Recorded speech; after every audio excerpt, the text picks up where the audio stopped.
Vídeo de hoje do canal do Nicola responde se Eric, volante do Atlético Paranaense, pode retomar negociações com o Corinthians.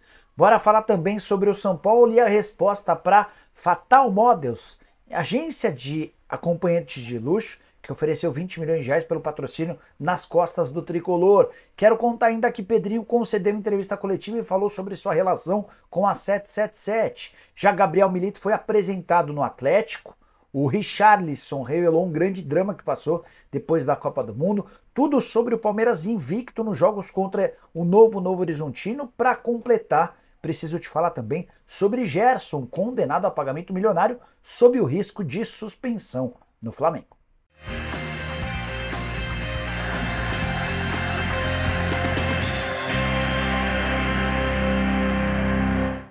Fala aí pessoal, sou Jorge Nicola, bem-vindos a mais um vídeo do canal. Para quem não me conhece, jornalista esportivo trabalhando no meio desde 2000, e a missão por aqui é deixar você por dentro de tudo que tá rolando com o seu clube do coração para não perder nada. Deixa like, se inscreve no canal e ativa todas as notificações, combinado? Bora contar também que todo esse conteúdo é um oferecimento de 1xBet, a mais antiga parceira do canal do Nicola. Nessa noite tem, por exemplo, um amistoso entre Corinthians e Londrina. Além desse jogo, dá para você apostar em outras partidas, como no Campeonato Paranaense. Para mim, o Atlético Paranaense é muito favorito contra o Operário.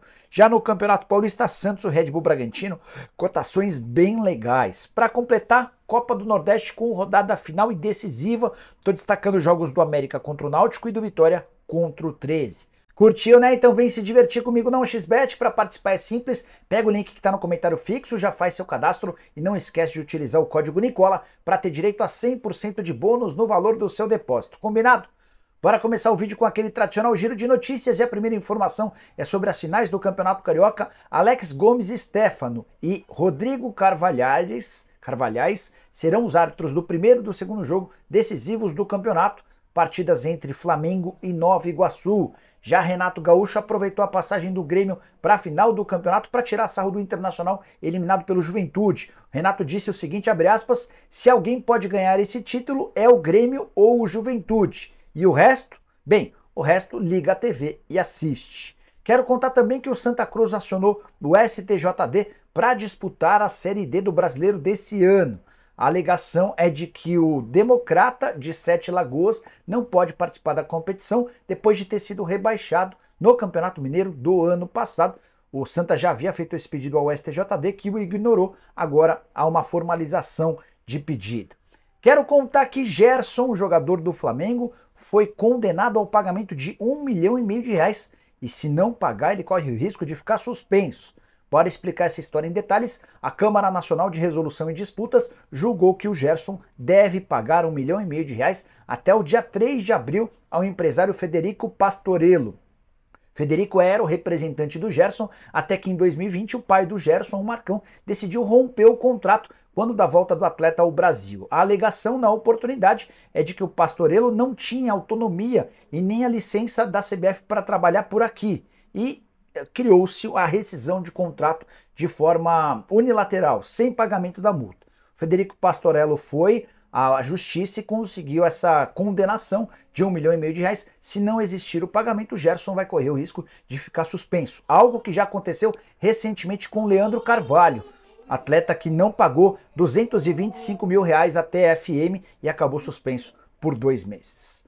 Bora falar agora sobre o Palmeiras, que enfrenta o Novo Horizontino na semifinal do Campeonato Paulista. Verdão nunca perdeu para esse novo clube. Novo Horizontino, de boa história lá atrás, chegou a ser vice-campeão paulista na década de 90, foi refundado. E esse novo clube, que surgiu em março de 2010, ainda não venceu o Palmeiras. Foram 8 confrontos com 6 vitórias alviverdes e 2 empates. Importante contar que além dessas 6 vitórias, 4 foram em mata-matas do Campeonato Paulista nos anos de 2017 e 2018. O saldo de gols desses 2 confrontos extremamente favorável ao Verdão, 14 gols marcados contra apenas 1 gol sofrido. Novo Horizontino é um enorme freguês do Palmeiras. Vale a lembrança que para o jogo dessa quinta-feira, partida única no Allianz Parque, o Verdão de volta ao seu estádio. Por falar em de volta, o Abel comandou um treino na tarde dessa quarta-feira no Allianz Parque, com todo o elenco, inclusive os atletas que estavam servindo às seleções. Para completar, queria repercutir uma informação que eu trouxe no canal pela manhã. O jornal o Globo afirmou que existe uma empresa interessada em bancar a dívida que a W Torre tem com o Banco do Brasil para se tornar a dona do Allianz Parque. O pessoal da W Torre, através da Real Arenas, me procurou para trazer o seguinte esclarecimento, abre aspas, a Real Arenas informa que está rigorosamente em dia com o pagamento do empréstimo feito pelo Banco do Brasil para a construção do Allianz Parque. A empresa não tem conhecimento sobre eventual negociação de débito pela instituição financeira a terceiros. Mesmo que haja a compra da dívida por outra empresa, isso não significará a troca de propriedade ou comando da operação do estádio, que permanecerá com a Real Arenas. Por fim, a W Torre não tem nenhuma relação com a Riv, que é a empresa que tem esse interesse em adquirir o estádio Alviverde. Bora falar agora sobre o Richarlison, jogador da seleção brasileira, que revelou à ESPN um verdadeiro drama. Tudo aconteceu depois da Copa do Mundo, em que o Brasil foi mal e ele bastante criticado. O Richarlison chegou a afirmar o seguinte, abre aspas, depois da Copa do Mundo eu ia treinar e já queria voltar para casa, para o meu quarto. Eu não sei o que estava dando na minha cabeça. Cheguei a falar com o meu pai que eu ia desistir do futebol. Eu estava em depressão, querendo desistir. A psicóloga salvou a minha vida porque eu só pensava em besteira. Ia no Google e só pesquisava besteira, só queria ver besteira, coisas de morte. Fecha aspas. Bora falar agora sobre Gabriel Milito, novo técnico do Galo. Ele foi apresentado no final da tarde dessa quarta-feira e falou a respeito de reforços, planejamento, como idealiza seu sistema de jogo. Uma das principais frases dele foi sobre treino e final e jogo. Ele fala assim, já começamos a preparar a final tendo em vista o bom time do Cruzeiro, com uma linha de 3 ou de 4 e todas as suas variações. Também conheço o Larcamon. E eu gosto que a minha equipe jogue com paixão, muita paixão. É a primeira preocupação que eu tenho que ter no futebol. Para completar, ele diz que para ele qualquer treino é super importante e qualquer jogo, independentemente da rodada, é tratado como uma final. E a curiosidade é que ele estreia justamente numa final diante do grande rival do Cruzeiro, partida marcada para a Arena MRV. Também nessa quarta-feira o Atlético anunciou a contratação do meio atacante Robert, que vem do Atlético por empréstimo até o fim do ano. Bora falar agora sobre Pedrinho. O presidente do Vasco reuniu a imprensa para uma entrevista coletiva na tarde dessa quarta-feira em São Januário. Foi a primeira vez que ele falou depois do caos estabelecido entre a associação e a 777. Pedrinho deixou claro que chegou a ser procurado pela 777 enquanto era comentarista do Sport TV para atuar como um gestor do clube, mas dá uma olhada na frase. Quando me lancei candidato e fui eleito, o raciocínio óbvio era de que a gente tivesse um relacionamento próximo em relação à parte esportiva. Eu não posso ter esquecido em 3 meses algum conteúdo direcionado ao futebol. Fecha aspas. O que o Pedrinho quis dizer é que se os caras me procuraram para que eu atuasse remuneradamente pela 777 lá atrás, agora que eu virei presidente eu vou ser útil, certo? Mas não é isso que está acontecendo. O Pedrinho diz o seguinte, existe uma relação fria com a 777, tenho limitações contratuais, querem que eu fale sobre futebol e do futebol não posso falar. Espero que entendam isso. Querer é uma coisa, poder é outra. Pedrinho completa falando o seguinte, eu não tenho interesse em tirar a 777, tenho interesse em dar uma direção nova ao Vasco.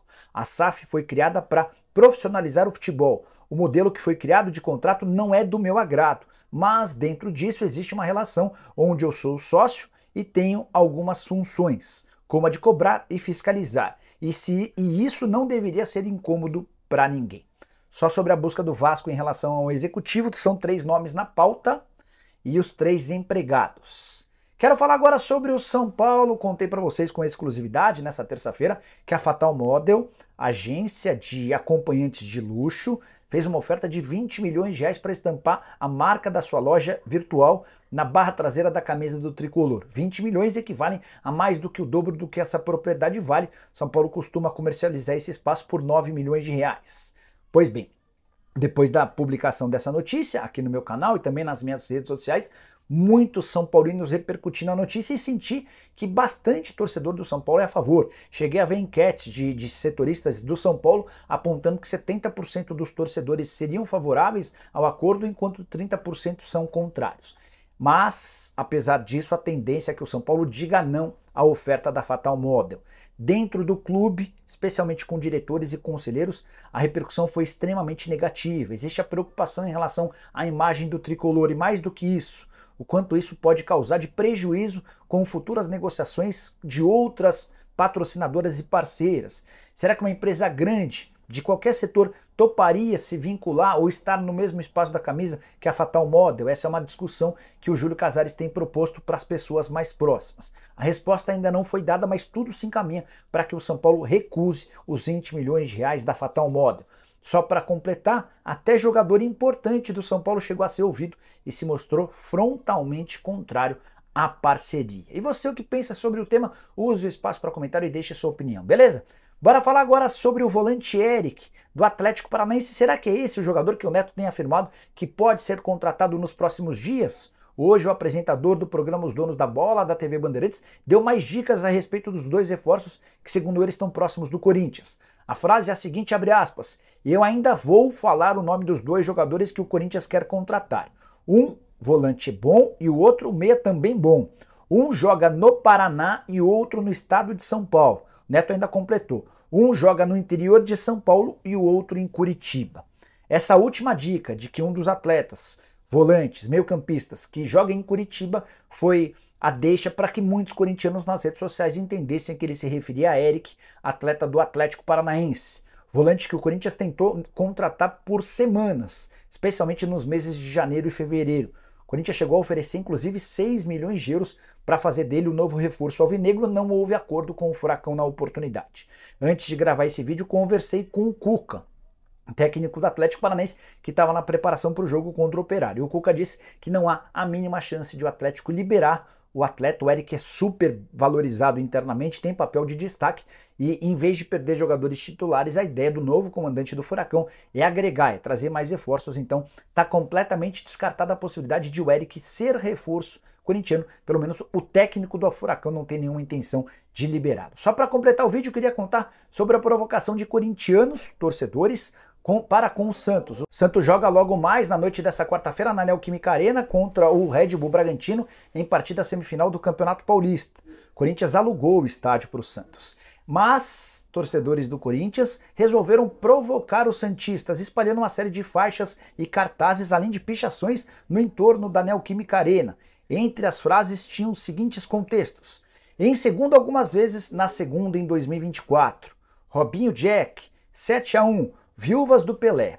Só para completar, vale a lembrança de que o Santos vai desembolsar cerca de R$1 milhão pelo aluguel do estádio, isso sem contar todas as despesas com a bilheteria. A tendência é que cerca de R$1.700.000, R$1.800.000 da receita bruta dessa partida sejam descontados, o restante será dividido entre Santos e Red Bull Bragantino. Tem palpite para o jogo? Use espaço para comentário, deixa like, se inscreve no canal, nos encontramos, abraço, tchau!